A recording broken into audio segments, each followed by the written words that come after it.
băm ơi bàn cá dứt con dứt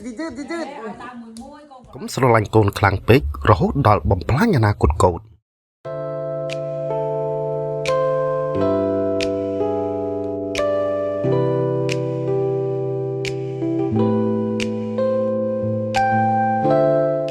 ពុកម្ដាយគ្រប់រូបសុទ្ធតែចង់ឲ្យកូនមានជីវិតល្អជាងខ្លួន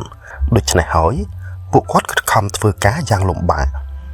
ដើម្បីផ្ដល់អ្វីដែលល្អបំផុតដល់កូនប៉ុន្តែការអប់រំកូនមិនមែនគ្រាន់តែផ្ដល់អាហារសម្លៀកបំពាក់ឬសម្ភារៈល្អៗប៉ុណ្ណោះនោះទេកូនត្រូវការសេចក្តីស្រឡាញ់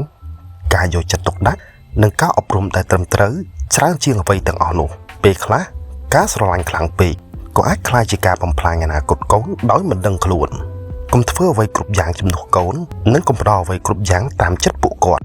បង្រៀនកូនឲ្យចេះគោរពអ្នកដទៃចេះទទួលខុសត្រូវចេះអរគុណនិងចេះទទួលយកការលំបាកព្រោះជីវិតពិតមិនមែនមានតែផ្លូវរាបស្មើនោះទេកូនដែលធំឡើងដោយមិនធ្លាប់ជួបការលំបាកអាចនឹងបាក់ទឹកចិត្តយ៉ាងងាយនៅពេលពួកគេជួបបញ្ហាតូចមួយប៉ុន្តែកូនដែលត្រូវបានអប់រំឲ្យចេះអត់ធ្មត់និងចេះដោះស្រាយបញ្ហាដោយខ្លួនឯងនឹងអាចឈរយ៉ាងរឹងមាំទោះជីវិតពួកគេជួបព្យុះយ៉ាងណាក៏ដោយព្រោះថ្ងៃណាមួយឪពុកម្ដាយនឹងចាស់ទៅហើយមិនអាចនៅក្បែរកូនរហូតបានទេប៉ុន្តែការអប់រំល្អៗនឹងនៅជាមួយពួកគេពេញមួយជីវិត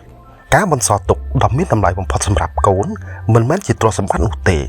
ប៉ុន្តែជាអត្តចរិតល្អសមត្ថភាពក្នុងការរស់នៅដោយខ្លួនឯងនិងការអប់រំដ៏ល្អកុំចិញ្ចឹមកូនឲ្យពឹងផ្អែកលើឪពុកម្ដាយពេញមួយជីវិតតែចូលអប់រំកូនឲ្យអាចឈរដោយខ្លួនឯងបានទោះគ្មានយើងក៏ដោយ